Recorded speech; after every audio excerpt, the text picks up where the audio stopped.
नमस्कार दोस्तों, मैं विक्रांत शर्मा आधार आईसीएस के यूट्यूब चैनल में एक बार आपका फिर से स्वागत करता हूं। अभी हम सामान्य अध्ययन के अंतर्गत भारतीय राज्य व्यवस्था के विषय में चर्चा कर रहे हैं।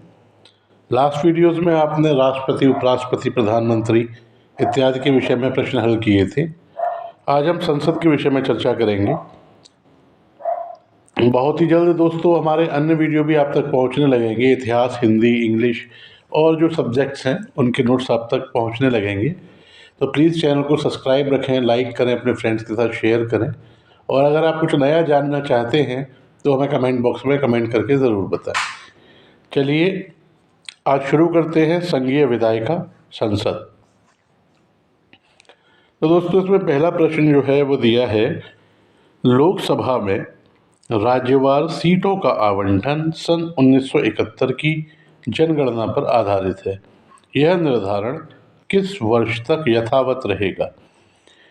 ये आपसे पूछ रहा है कि जो सीटों का आवंटन होता है वो होता है जनसंख्या के आधार पर, राज्य की जनसंख्या के आधार पर।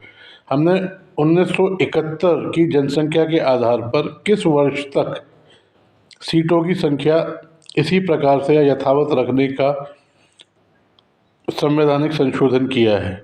तो इसका सही उत्तर जो आप देख रहे हैं वो है बी, 2026। ठीक है, 2026 तक हमारी लोकसभा और राज्य की सीटों में कोई भी परिवर्तन नहीं होगा, बढ़ाई नहीं जा सकती। चलिए नेक्स्ट, लोकसभा में राज्यों को किस आधार पर सीटें आवंटित होती हैं? ए जनसंख्या, बी क्षेत्रफल, सी गरीबी या डी भाषा? इसका जो सही उत्तर है वो है ए जनसंख्या। दोस्तों हम लोग परिवार कल्याण नियोजन कार्यक्रमों की भी सरकार चलाती है और जनसंख्या नियंत्रण का भी प्रयास सरकार द्वारा किया जा रहा है। तो यदि हम बढ़ती जनसंख्या के साथ लोकसभा की सीटें भी बढ़ाने लगे तो ऐसे राज्य जिन्होंने के परिवार नियोजन कार्यक्रमों का पालन नहीं किया है उनको तो ये एक प्रकार का पुरस्कार होगा। जनसंख्या वो बढ़ाते रहेंगे, उनकी लोकसभा सीटें बढ़ती रहेंगी। तो इसलिए ये 2026 तक हमने यथावत रखने का प्रावधान किया है। चलिए अब अगले क्वेश्चन की ओर आगे चलते हैं। वर्तमान में लोकसभा में सदस्यों की संख्या है वह कितनी है? 542, 543, 545 या 551? तो इस समय लोकसभा में दोस्तों निर्वाचित सदस्य हैं। जैसा कि आपको पहले भी बताया था हमने कि लोकसभा में दो आंग्ल भारतीयों को जो राष्ट्रपति द्वारा मनोनीत किए जाते थे, इस व्यवस्था को बंद कर दिया गया है। तो अभी निर्वाचित सदस्य लोकसभा में कितने हैं? बी 543। कहीं आपसे वह पूछता है कि अधिकतम कितने सदस्य हो सकते हैं लोकसभा में, तो जब आंग्ल भारतीयों को मनोनीत किया जाता था तब उनकी संख्या थी 552। तो अभी वो नहीं किए जा रहे तो अधिकतम कितने जाएंगे? 550। अगर क्वेश्चन की भाषा समझना दोस्तों बहुत ज़रूरी है। सबसे पहले क्वेश्चन पढ़कर आपको समझ में आना चाहिए कि इस क्वेश्चन में आपसे पूछा क्या जा रहा है। तो वो आएगा कैसे? वो आएगा बार बार प्रैक्टिस से। जितनी बार आप क्वेश्चंस को देखेंगे आपकी अंडरस्टैंडिंग उतनी अच्छी होती चली जाएगी। चलिए अगला क्वेश्चन लेते हैं हम। लोकसभा के प्रथम अध्यक्ष कौन थे? GB मावलंकर, MA अयंगर, हुकुम सिंह या GS ढिल्लो? तो इसका जो सही उत्तर है वो है ए GB मावलंकर। चलिए नेक्स्ट क्वेश्चन, लोकसभा की प्रथम महिला अध्यक्ष कौन है? विजयलक्ष्मी पंडित, सुचेता कृपलानी, तारकेश्वरी या डी मीरा कुमार? तो इस प्रश्न का जो सही उत्तर है वो है डी मीरा कुमार। चलिए नेक्स्ट क्वेश्चन, लोकसभा अध्यक्ष को उसके कार्यकाल की समाप्ति के पूर्व पद से हटाया जा सकता है। इसमें 4 विकल्प आपको दिए गए हैं। प्रधानमंत्री की स्वीकृति पर राष्ट्रपति के द्वारा, यदि लोकसभा इस आशय का प्रस्ताव पारित कर दे, लोकसभा और प्रधानमंत्री इस प्रकार का निर्णय ले लें, यदि संसद के दोनों सदन इस आशय का प्रस्ताव पारित कर दें, तो लोकसभा के अध्यक्ष को पद से हटाने के लिए, यदि लोकसभा इस आशय का प्रस्ताव पारित करती है तो लोकसभा अध्यक्ष पदमुक्त हो जाएंगे। तो इसका जो सही ऑप्शन वो क्या है, वो है बी। अगला क्वेश्चन की ओर आगे चलते हैं। लोकसभा में एक वर्ष में कम से कम कितने सत्र बुलाए जाते हैं? तो दोस्तों, संसद के सदनों की 2 बैठकों के बीच में 6 माह से अधिक का अंतर नहीं हो सकता। तो एक साल में कितने कम से कम बुलाए जाएंगे सत्र? इसका आंसर होगा बी, 2। चलिए नेक्स्ट क्वेश्चन की ओर चलते हैं। जो लोग फ्रेशर्स हैं या जिन्होंने अभी अभी दोबारा तैयारी शुरू की है, वो लोग चिंतित ना हो किसी भी प्रकार से। इन्हीं सब टॉपिक्स पर आपको डेस्क्रिप्टिव क्लासेस भी मिलेंगी, डेस्क्रिप्टिव नोट्स भी मिलेंगे। तो इस विषय में चिंतित ना रहें कि हम ये कुछ भी नहीं जानते, ये सब आप जान जाएंगे उन क्लासेस को कर कर। उसके बाद आप ये क्वेश्चंस करेंगे तो आपका कॉन्फिडेंस लेवल सब्जेक्ट वाइज काफ़ी अच्छा होता जाएगा। चलिए ये क्वेश्चन आपके सामने। लोकसभा का कार्यकाल किसी भी परिस्थिति में नहीं बढ़ाया जा सकता। एक बार में 6 माह तक के लिए बढ़ाया जा सकता है। आपातकाल की घोषणा के दौरान एक बार में 1 वर्ष के लिए बढ़ाया जा सकता है, या आपातकाल की घोषणा के दौरान एक बार में 2 वर्ष के लिए बढ़ाया जा सकता है। तो दोस्तों, इसका जो सही उत्तर है वो है सी। आपातकाल की घोषणा के दौरान लोकसभा के कार्यकाल को एक बार में 1 वर्ष के लिए बढ़ाया जा सकता है, अनिश्चित काल तक। याद रखिएगा, अनिश्चित काल तक। ठीक है। Next question. लोकसभा का प्रथम आम चुनाव कब हुआ? 1949 में, 1952 में, 1950 में या 1954 में? इसका सही उत्तर है बी, 1952 में। अगले प्रश्न की ओर चलते हैं। भारतीय संसद का स्वर्ण जयंती समारोह मनाया गया था 1/1/1997 में, 15/8/1997 या 26 जनवरी 2002 या 13 मई 2002? तो इसका सही जो उत्तर है वो है डी, 13 मई 2002। अगला क्वेश्चन। निम्नलिखित कथनों में सत्य है? किसी मनोनीत सदस्य को मंत्री पद के लिए नियुक्ति पर संवैधानिक वर्जना नहीं है। यह स्टेटमेंट आपसे कह रहा है कि क्या किसी मनोनीत सदस्य को मंत्री बनाया जा सकता है? तो जी हाँ, इस पर कोई संवैधानिक वर्जना नहीं है, मनोनीत सदस्य को भी मंत्री बनाया जा सकता है। तो पहला सही है। दूसरा है, मनोनीत सदस्य राष्ट्रपति तथा उपराष्ट्रपति के चुनाव में मत दे सकता है। तो जैसा कि आपको बताया गया है पिछले अध्याय में या लास्ट वीडियोस में कि मनोनीत सदस्य उपराष्ट्रपति के निर्वाचन में तो मत दे सकता है, लेकिन राष्ट्रपति के निर्वाचन में मत नहीं दे सकता। तो इसका सही उत्तर क्या है? ए, केवल एक सही। Next question. लोकसभा को या के कार्यकाल की समाप्ति के पूर्व ही भंग किया जा सकता है। राष्ट्रपति के द्वारा उसकी इच्छा अनुसार, अध्यक्ष या लोकसभा स्पीकर द्वारा, राष्ट्रपति द्वारा मंत्रिपरिषद की सलाह पर, या राष्ट्रपति द्वारा अध्यक्ष की सलाह पर। तो दोस्तों, आपको बताया था कि यदि सरकार लोकसभा में अपना बहुमत खो देती है तो वह राष्ट्रपति से निवेदन करती है कि कृपया लोकसभा को भंग कर दिया जाए। तो इसका जो सही उत्तर होगा वो होगा सी, राष्ट्रपति द्वारा मंत्रिपरिषद की सलाह पर। Next question. निम्न संवैधानिक संशोधनों में से कौन से राज्यों से निर्वाचित होने वाले लोकसभा के सदस्यों की संख्या में वृद्धि करने से संबंधित है? संशोधन 6 और 22वां, संशोधन 12वां और 38वां, संशोधन 7वां और 31वां या संशोधन 11वां और 42वां? तो दोस्तों इस प्रश्न का जो सही उत्तर है वो है सी, 7वां और 31वां। चलिए नेक्स्ट क्वेश्चन।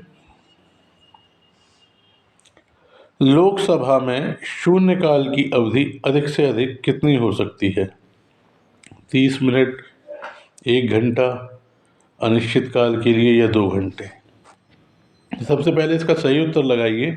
इसका सही उत्तर होगा बी, 1 घंटा। शून्यकाल, प्रश्नकाल, आधे घंटे की चर्चा, किसी सांसद द्वारा सदन में उंगली उठाना, यह सब संसदीय कार्यवाही के ही शब्दावलियां हैं, जिनके बारे में समय समय पर आप जानते रहेंगे। शून्यकाल लोकसभा और राज्यसभा दोनों में ही दोपहर 12 बजे शुरू होता है, इसीलिए इसे शून्यकाल कहते हैं। 12 से 1 बजे तक यह चलता है। इसी में एक तारांकित प्रश्न या महत्वपूर्ण प्रश्न सरकार से पूछे जाते हैं। अभी कोविड की वजह से प्रश्नकाल को समाप्त कर दिया गया था और शून्यकाल को सीमित करके आधा घंटे का कर दिया गया था। तो इसका लेकिन जो सही उत्तर है वो क्या है? बी, 1 घंटा। नेक्स्ट क्वेश्चन लेते हैं। लोकसभा और राज्यसभा में गण पूर्ति संख्या क्या है? पहले तो दोस्तों सवाल उठता है कि ये गण पूर्ति क्या होती है। इसे बोलते हैं कोरम। अर्थात यदि राज्यसभा के विषय में बात करें तो 250 सदस्य होते हैं, मैक्सिमम हो सकते हैं। तो जब तक 250 का 10% या 1/10 यानी 25 सदस्य सदन में उपस्थित नहीं होंगे, तब तक राज्यसभा की कार्यवाही शुरू नहीं हो सकती। तो दोस्तों लोकसभा और राज्यसभा में गणपूर्ति की संख्या क्या है? वो है सी, 1/10। जब तक सदन के 1/10 सदस्य सदन में उपस्थित नहीं होंगे, तब तक उस सदन की कार्यवाही प्रारंभ नहीं की जाएगी। चलिए अब अगला क्वेश्चन। लोकसभा की बैठक समाप्त की जा सकती है स्थगन द्वारा, सत्रावसान द्वारा, विघटन द्वारा या सभी के द्वारा। स्थगन क्या होता है दोस्तों? कार्रवाई चल रही है, सपोज कीजिए कोई ऐसी घटना घटित हो जाए जिसमें कि सदन की बैठक को स्थगित कर दिया गया कुछ आगे के दिनों के लिए, या सत्रावसान, सत्र पूरा हो गया तो सत्र को समाप्त कर दिया गया, या लोकसभा ने विश्वास मत खो दिया अपना तो विघटन कर दिया गया। तो इन तीनों ही प्रकारों से लोकसभा की बैठक समाप्त की जा सकती है। तो इसका सही उत्तर क्या है? डी, सभी के द्वारा। Next question. निम्न क्रिया विधियों में से कौन सी ऐसे धन विधेयक को अंगीकार करा लेगी जो एक बार लोकसभा द्वारा पारित किया जा चुका है किंतु राज्यसभा द्वारा संशोधित किया गया है? यह राष्ट्रपति को जाएगा, या राज्यसभा की बैठक में भाग लेने वाले तथा मत देने वाले सदस्यों के 2/3 बहुमत से पारित करना होगा, या दोनों सदनों का संयुक्त अधिवेशन बुलाया जाएगा, या यह पारित समझा जाएगा यदि लोकसभा इसे दोबारा संशोधन को स्वीकार या अस्वीकार करते हुए पास कर दे। तो इसमें पहले तो दोस्तों ये थोड़ा सा मिसप्रिंट है, यहाँ इसे सही से ध्यान रखिएगा। यहाँ बी ऑप्शन में राज्यसभा नहीं है, लोकसभा है, कि जब राज्यसभा द्वारा संशोधित किया जाएगा तो लोकसभा की बैठक में भाग लेने वाले तथा मत देने वाले सदस्यों को 2/3 बहुमत से पारित करना होगा। नहीं, इसका सही ऑप्शन क्या है? डी, यह पारित समझा जाएगा यदि लोकसभा इसे दोबारा संशोधन को स्वीकार अथवा अस्वीकार करते हुए पास करे। डी। धन विधेयक की प्रक्रिया पहले आपको समझा चुके हैं कई बार डिटेल में। राष्ट्रपति पहले इस पर पूर्वानुमति देते हैं, फिर यह लोकसभा में प्रस्तुत किया जाता है, वहाँ विशेष बहुमत से पारित होकर राज्यसभा जाता है, राज्यसभा 14 दिन में इस विधेयक पर विचार करती है और संशोधन सहित या बिना किसी संशोधन के लोकसभा को वापस कर देती है। अगर लोकसभा उन संशोधनों को मानती है तो ठीक, नहीं मानती तो भी ठीक, और लोकसभा इसे बिना संशोधित किए अपने यहाँ से वापस पारित कर देती है तो ये पारित समझा जाएगा। कुल मिलाकर राज्यसभा धन विधेयक के विषय में 14 दिनों के अंदर मात्र सुझाव दे सकती है। ठीक है, चलिए, और जब डेस्क्रिप्टिव पढ़ाएंगे तो और प्रयास करेंगे आप लोगों को क्लियर हो ये चीज़ें। नेक्स्ट क्वेश्चन लेते हैं हम। लोकसभा चुनाव का कोई प्रत्याशी अपनी जमानत खो देता है यदि उसे प्राप्त ना हो वैध मतों का 1/3, वैध मतों का 1/4, वैध मतों का 1/6 या उपरोक्त में से कोई नहीं। इसका आंसर है दोस्तों सी, 1/6। जब कोई व्यक्ति चुनाव लड़ता है लोकसभा का तो उसे कुछ जमानत राशि जमा करनी होती है। यदि व्यक्ति को कुल पड़े वैध मतों का 1/6 भाग प्राप्त नहीं होता तो उसकी वह जमानत राशि जब्त हो जाती है, वो पैसे वापस नहीं मिलते। तो सही answer C, 1/6। Next question. Lok Sabha के चुनाव में निर्वाचित होने के लिए किसी व्यक्ति की न्यूनतम आयु कितनी होनी चाहिए? 18 वर्ष, 21 वर्ष, 25 वर्ष या कोई नहीं। इसमें पूछ रहा है कि यदि आप लोकसभा का चुनाव लड़ना चाहते हैं तो आपकी आयु न्यूनतम कितनी होनी चाहिए? इसका जो सही उत्तर है वो है सी, 25 वर्ष। Next question. लोकसभा का नेता कौन है? राष्ट्रपति, प्रधानमंत्री, लोकसभा अध्यक्ष या कोई नहीं? सिंपल क्वेश्चन है, पहले भी कई सारे कर चुके हैं इस तरह के आप। इसका जो सही उत्तर होगा वो होगा बी, प्रधानमंत्री।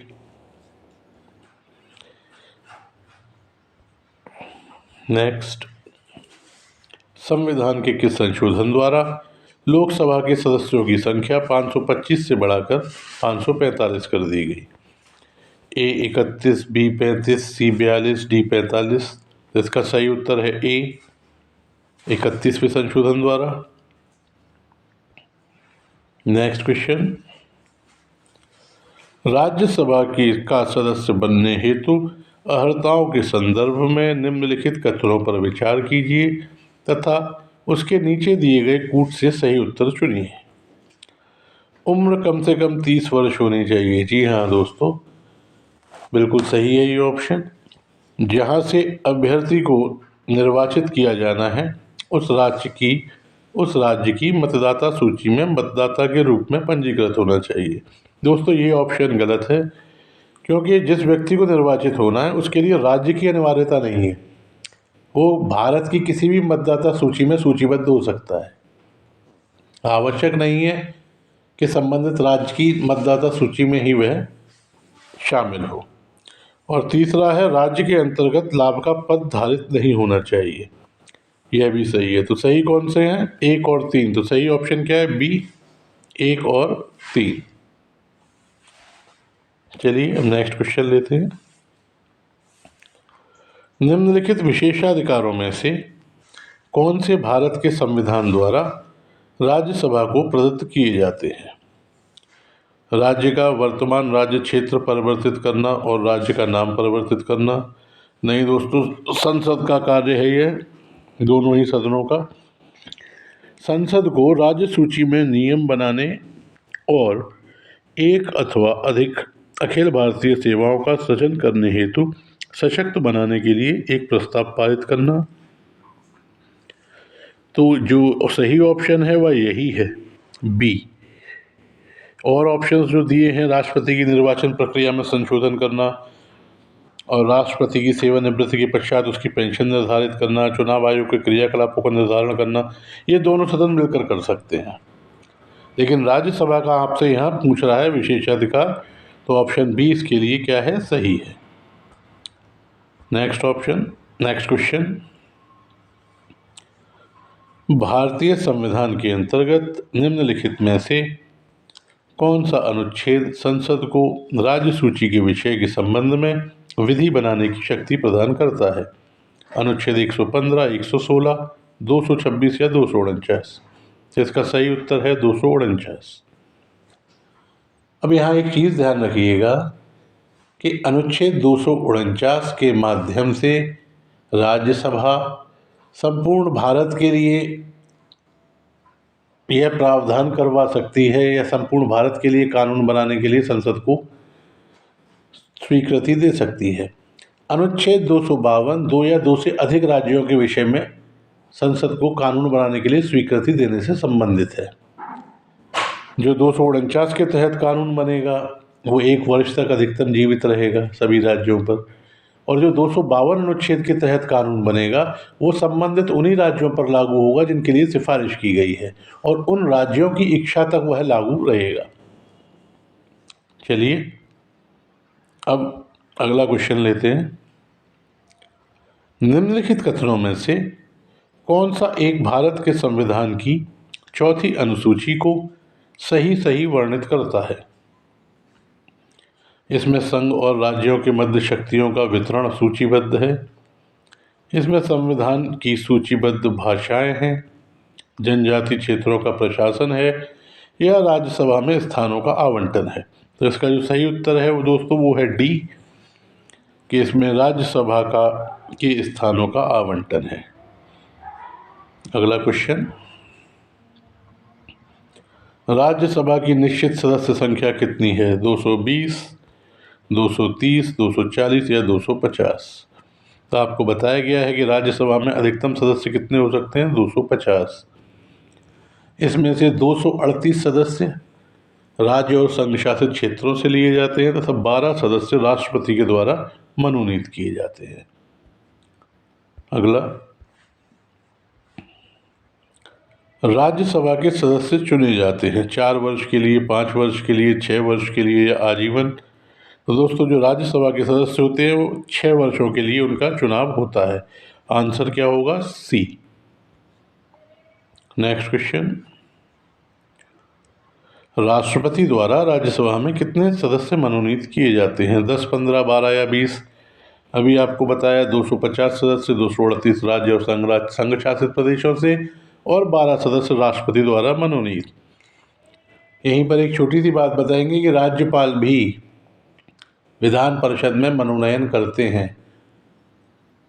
तो राज्यपाल जो मनोनयन करते हैं वहाँ सहकारिता संघ के सदस्यों को भी उस मनोनयन में स्थान दिया जाता है, लेकिन राष्ट्रपति के विषय में सहकारिता संघ के लोगों को मनोनयन का कोई प्रावधान नहीं है।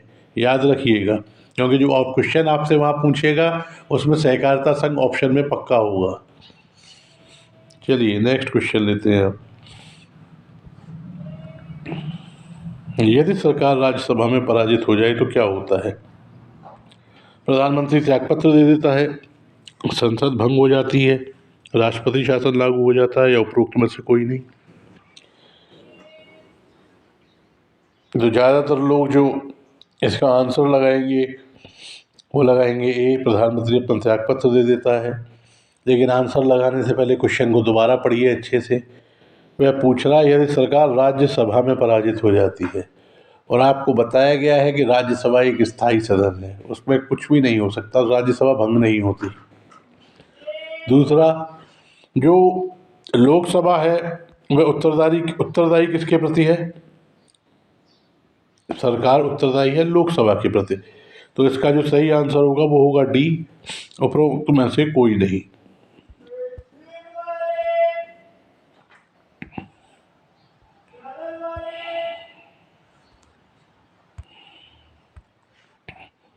चलिए अब नेक्स्ट क्वेश्चन लेते हैं। निम्नलिखित में से कौन राज्यसभा की एकांतिक शक्ति के अंतर्गत आता है? नई अखिल भारतीय सेवाओं का सृजन, आकस्मिक रिक्ति में भारत के उपराष्ट्रपति का निर्वाचन, या किसी राज्य की विधान परिषद की समाप्ति, या अपने सभापति को अपदस्थ करना। तो एकांतिक शक्ति में दोस्तों इसका आता है ए, नई अखिल भारतीय सेवाओं का सृजन। यहाँ कंफ्यूज मत होइए अपने सभापति को अपदस्थ करने में, क्योंकि इस स्थिति में भी लोकसभा का कंसेंट यस आवश्यक है। ठीक है, चलिए नेक्स्ट क्वेश्चन, राज्यसभा को भंग करने का अधिकार किसे है? राष्ट्रपति, उपराष्ट्रपति, सर्वोच्च न्यायालय या उपरोक्त में से कोई नहीं? बता चुके हैं राज्यसभा भंग नहीं होती, तो इसका सही आंसर क्या होगा? डी। ये दोस्तों टाइप क्वेश्चंस हैं, ये आपको इसलिए दिए जा रहे हैं कि आप प्रश्नों को देखकर एग्जाम्स में कंफ्यूज ना हो। ठीक है, चलिए अगले क्वेश्चन की ओर। राज्यसभा के संदर्भ में निम्नलिखित में से कौन सा कथन सही है? इसके 1/3 सदस्य प्रति 2 वर्ष बाद 2 वर्ष में अवकाश प्राप्त करते हैं। इसके आधे सदस्य प्रति 2 वर्ष में अवकाश प्राप्त करते हैं। इसके आधे सदस्य प्रत्येक 3 वर्ष में अवकाश प्राप्त करते हैं, या 1/3 सदस्य प्रत्येक 3 वर्ष में अवकाश प्राप्त करते हैं। तो दोस्तों राज्यसभा में उसके 1/3 सदस्य प्रत्येक 2 वर्ष के बाद अवकाश प्राप्त करते हैं। तो सही ऑप्शन क्या है? ए। चलिए नेक्स्ट, प्रथम अभिनेत्री जो राज्यसभा के लिए नामांकित की गई थी, जयललिता, नरगिस दत्त, वैजयंती माला या देविका रानी? इसका सही उत्तर है B, Nargis Dutt. Next question दोस्तों, हमारे संविधान के अनुसार राज्यसभा का कार्यकाल 2 वर्ष में एक बार समाप्त हो जाता है, प्रत्येक 5 वर्ष की समाप्त हो जाता है, प्रत्येक 6 वर्ष में समाप्त हो जाता है, यह समाप्त होने का विषय नहीं है। यह भी एक टाइप क्वेश्चन है। अब आप समझिए कि लास्ट एग्जाम्स में इस क्वेश्चन को कितनी बार पूछा गया है। तो इसका सही उत्तर क्या है? डी, समाप्त होने का विषय नहीं है। अगला क्वेश्चन, राज्यसभा को स्थायी सदन कहते हैं। सभी सदस्य आजीवन होते हैं, इसे विघटित नहीं किया जा सकता। कुछ सदस्य प्रति 2 वर्ष में अवकाश ग्रहण करते हैं, या बी और सी दोनों? तो इसका सही उत्तर क्या होगा? इसका सही उत्तर होगा बी, इसे विघटित नहीं किया जा सकता। इतने क्वेश्चंस को कर भी आप इसका गलत लगाएंगे तो कुछ नहीं हो सकता फिर। तो इन क्वेश्चंस को आप बार बार कीजिए, काफ़ी बेनिफिशियल है ये उन सभी लोगों के लिए जिनके परीक्षा में सामान्य अध्ययन पूछा जाता है। अभी काफ़ी सारे टॉपिक्स आपके आना बाकी हैं, सब्सक्राइब रखिए। अभी हमारा एक वीडियो आ रहा है, कुछ दिनों बाद धीरे धीरे इनकी संख्या बढ़ती जाएगी। तो चलिए नेक्स्ट आगे चलते हैं।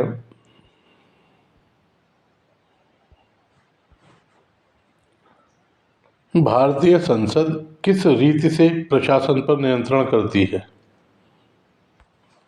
संसदीय समितियों के माध्यम से, विभिन्न मंत्रालयों की परामर्शदात्री समितियों के माध्यम से, प्रशासकों से आवधिक प्रतिवेदन भिजवाकर, या कार्यपालिका को रिट जारी करने के लिए बाध्य करके? तो इसका सही उत्तर क्या है? वो है ए, संसदीय समितियों के माध्यम से।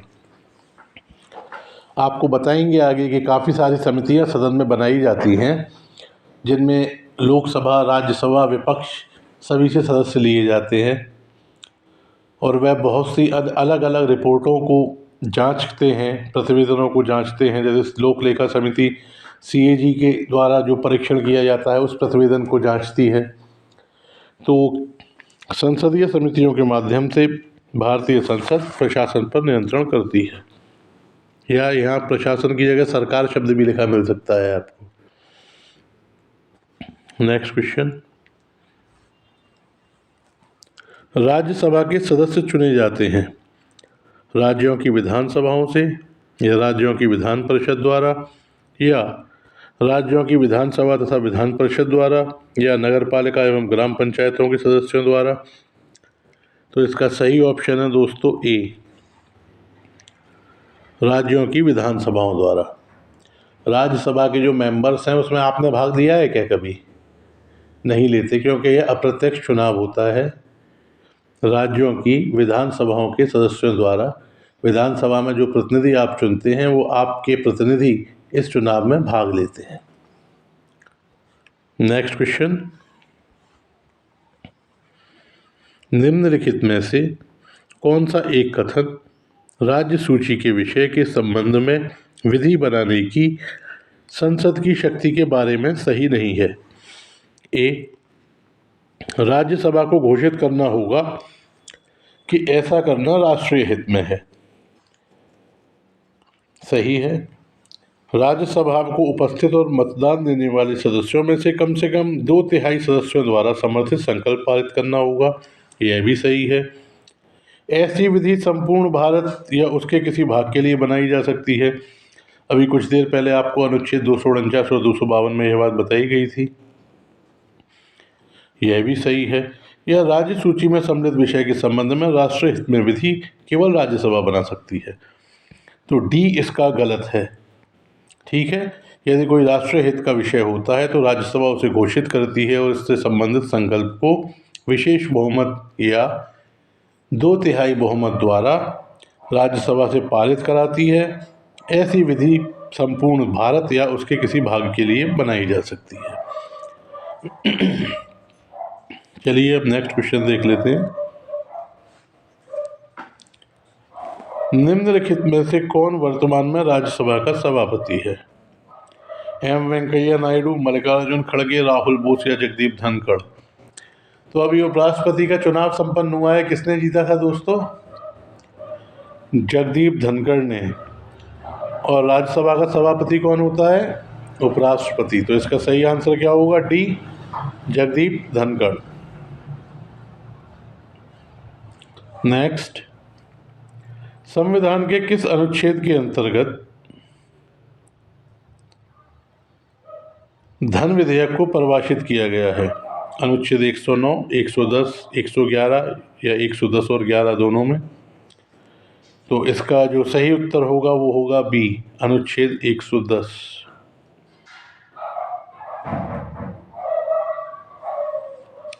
आगे चलते हैं नेक्स्ट क्वेश्चन की ओर। संसद में विधायन प्रस्ताव की पहल करने से पहले भारत के राष्ट्रपति की पूर्व स्वीकृति आवश्यक है। यह आपसे पूछ रहा है कि इनमें से कौन से विधेयक हैं जिन पर राष्ट्रपति की स्वीकृति पहले लेनी आवश्यक है?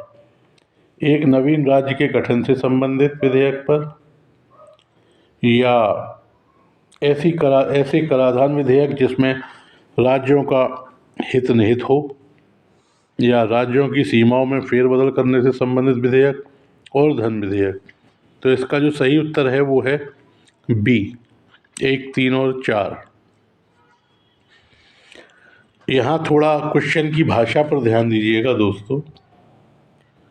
जो दूसरा ऑप्शन है वह कह रहा है ऐसे कराधान विधेयक जिसमें राज्यों का हित निहित हो। अगर किसी विधेयक में राज्य का हित निहित है तो ऐसे विधेयक पर पूर्वानुमति की आवश्यकता नहीं है। लेकिन यदि कोई नकारात्मक प्रभाव किसी राज्य के विधेयक राज्य पर पड़ता है किसी कराधान से, उस संबंध में स्वीकृति लेना अनिवार्य है। तो ज़्यादातर एग्जाम में बिना इस क्वेश्चन को सॉल्व किए जो आंसर लगाया गया होगा वो होगा डी, उपरोक्त सभी। लेकिन सही क्या है इसका? बी। नेक्स्ट क्वेश्चन, निम्नलिखित में से कौन एक कथन सत्य है? धन विधेयक राज्यसभा में पुनर्स्थापित किया जाता है, या धन विधेयक संसद के दोनों सदनों में से किसी में भी पुनर्स्थापित किया जा सकता है, या धन विधेयक लोकसभा में पुनर्स्थापित नहीं किया जा सकता, या धन विधेयक केवल लोकसभा में पुनर्स्थापित किया जा सकता है। तो इसका सही उत्तर क्या है? इसका सही उत्तर है डी। आपको बताया जा चुका है कि धन विधेयक सिर्फ लोकसभा में ही स्थापित किया जा सकता है। अब अगला क्वेश्चन, भारत में संसद की लोक लेखा समिति के अध्यक्ष की नियुक्ति की जाती है भारत के राष्ट्रपति द्वारा, भारत के प्रधानमंत्री द्वारा, लोकसभा अध्यक्ष द्वारा, या राज्यसभा के अध्यक्ष द्वारा? तो इसका सही उत्तर क्या है? सी। लोक लेखा समिति CAG या नियंत्रक महालेखा परीक्षक की रिपोर्ट की जांच करती है। इस समिति में के जो अध्यक्ष होंगे वो अक्सर होता है कि विपक्ष का नेता हो या विपक्ष का कोई व्यक्ति हो। तो उसकी नियुक्ति इस समिति में कौन करता है? लोकसभा के अध्यक्ष। नेक्स्ट क्वेश्चन, अंतर्राष्ट्रीय संधि को भारत के किसी भाग अथवा संपूर्ण भारत में लागू करने के लिए संसद कोई भी कानून बना सकती है? सभी राज्यों की सहमति से, बहुसंख्यक राज्यों की सहमति से, संबंधित राज्यों की सहमति से, या बिना किसी राज्य की सहमति के? तो इसका दोस्तों जो सही उत्तर है वो है डी, बिना किसी राज्य की सहमति से। सपोज कीजिए हमारे प्रधानमंत्री अमेरिका जाएं, वहाँ कोई संधि हस्ताक्षर करने से पहले यहाँ पर विधेयक पारित कराया जा रहा हो, आधे राज्य कह रहे हो नहीं हम स्वीकार नहीं करेंगे, तो क्या होगा?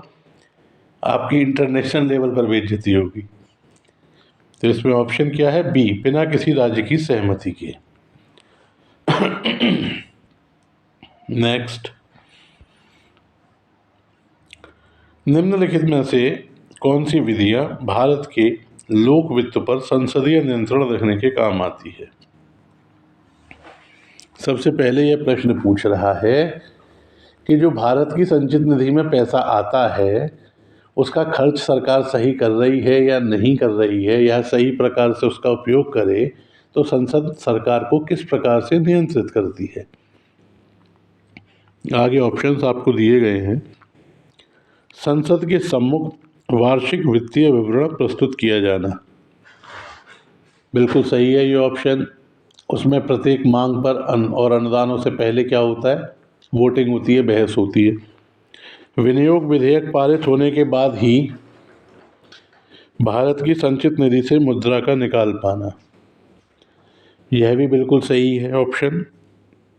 जब तक विनियोग विधेयक संसद से पारित नहीं होगा तब तक संचित निधि से पैसा नहीं निकाल सकते। तीसरा, अनुपूरक अनुदान या लेखा अनुदान का प्रावधान। सरल भाषा में समझे तो अनुदानों को अगर अधिक करना है या सरकार जो बजट पारित नहीं हो पाया है सपोज कीजिए, और सरकार को तत्कालीन खर्चों के लिए पैसे चाहिए, तब क्या रखा जाता है? लेखा अनुदान। तो दोनों ही स्थितियों में ये अनुदान पारित कहाँ से होंगे? संसद की स्वीकृति से। संसदीय बजट कार्यालय द्वारा समष्टिगत आर्थिक पूर्वानुमानों तथा व्यय हेतु सरकार की कार्यक्रम का एक नियतकालिक अथवा कम से कम मध्यवर्षीय पुनरावलोकन। तो दोस्तों ये इसका जो ऑप्शन है यह भी सही है कि मध्यवर्षीय पुनरावलोकन सरकार के द्वारा किया जाता है। सपोज कीजिए कि अगर आपने किसी क्षेत्र के लिए पैसा लिया, राशि आपको कम पड़ गई, तो दोबारा आपको जाना पड़ेगा संसद के थ्रू पैसा पास कराने, या जो कार्य चल रहा है उसका मध्यवर्षीय पुनरावलोकन भी संसद के माध्यम से कराया जाता है कि क्या चल रहा है, नहीं चल रहा। नेक्स्ट, संसद में वित्त विधेयक का प्रस्तुत किया जाना, बिल्कुल सही है। बजट क्या है? एक वित्तीय विधेयक है, तो इस वित्त विधेयक पर भी बहस और मतदान का प्रावधान है। तो इस प्रश्न का जो सही उत्तर क्या होगा? वो होगा डी, उपरोक्त सभी।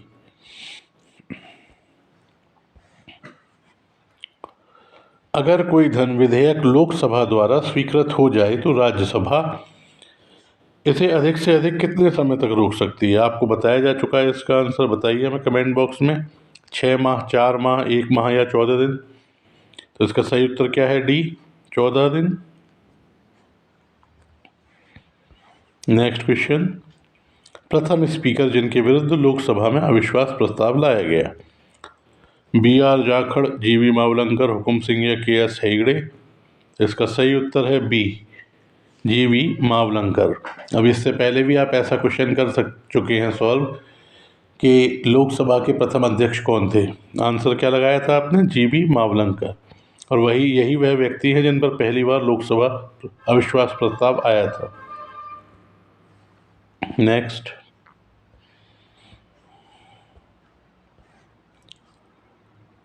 लोकसभा अध्यक्ष अपना त्यागपत्र किसे देते हैं? भारत के प्रधानमंत्री को, भारत के राष्ट्रपति को, लोकसभा के उपाध्यक्ष को, या भारत के उपराष्ट्रपति को? इसका सही उत्तर है सी, लोकसभा के उपाध्यक्ष को।